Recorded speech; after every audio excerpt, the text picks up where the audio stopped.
Hello students, कैसे हो आप लोग। आज मैं आपको बताऊंगा कि maximum period for the detention of under trial prisoner, है ना, जो ट्रायल में प्रिजनर है उसको कितने टाइम तक आप डिटेंशन में डाल सकते हैं। गवर्नमेंट डाल सकती है, पुलिस डाल सकती है, ठीक है।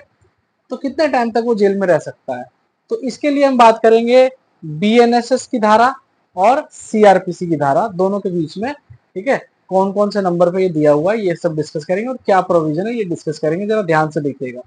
देखिए, धारा 436 ए यानी सेक्शन 436 ऑफ द सीआरपीसी 1973 ये कहता है, 436 ए ये कहता है कि भाई मैक्सिमम पीरियड जितना कि उस क्राइम करने का जो पनिशमेंट है, यानी जो क्राइम किया गया है उसकी जो पनिशमेंट मान लो 10 साल की है, और अगर ट्रायल में वो व्यक्ति जो है 5 साल गुजार देता है तो half of the punishment of that period, है ना, अगर उतना हो जाता है, उतना पूरा कर लेता है तो उसको बेल पे रिलीज कर देना चाहिए।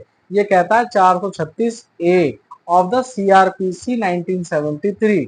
अब बीएनएसएस के अंदर क्या प्रोविजन है, बीएनएसएस के अंदर क्या कहता है, बीएनएस के अंदर कौन सी, भारतीय नागरिक सुरक्षा संहिता के अंदर कौन सी धारा है।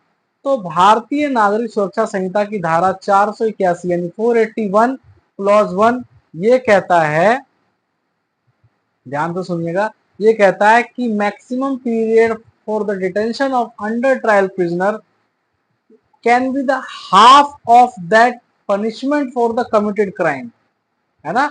यानी जो क्राइम कमिट किया हुआ है उसकी जो पनिशमेंट है उसका हाफ अगर आपने ट्रायल में ले लिया है तो आपको रिलीज कर देना चाहिए उस व्यक्ति को बेल के ऊपर, ठीक है। समझ में आई बात। और एक तो बात और कही गई है, अगर वो फर्स्ट टाइम, बीएनएसएस के अंदर एक बात और कही गई है, अगर वो फर्स्ट टाइम ऑफेंडर है तो वो अगर 1/3 भी कंप्लीट कर लेता है क्राइम का, क्राइम की पनिशमेंट का, जो क्राइम की पनिशमेंट है उसका 1/3 भी कर लेता है तो उसको रिलीज कर देना चाहिए ऑन बेल। अच्छा, ये चीज कुछ एक्सेप्शंस भी दी हुई है। एक्सेप्शंस ये है कि अगर अगर ध्यान रखिएगा, अगर पनिशमेंट डेथ की हो, अगर पनिशमेंट डेथ की हो तो फिर डेथ की पनिशमेंट हो, चाहे वो लाइफ इम्प्रिजनमेंट क्यों ना हो, तो डेथ की पनिशमेंट अगर मिली होगी तो वो रिलीज नहीं होगा। अगर डेथ की पनिशमेंट अगर होगी उस क्राइम की, मर्डर का क्राइम है मान लो, सपोज करो मर्डर का क्राइम है और अंडर ट्रायल है वो, तो उसको नहीं रिलीज किया जाएगा ऑन बेल, ठीक है। तो कैसी लगी आपको ये जानकारी, अगर अच्छी लगी हो तो वीडियो को लाइक कर देना, चैनल को सब्सक्राइब जरूर कर लेना।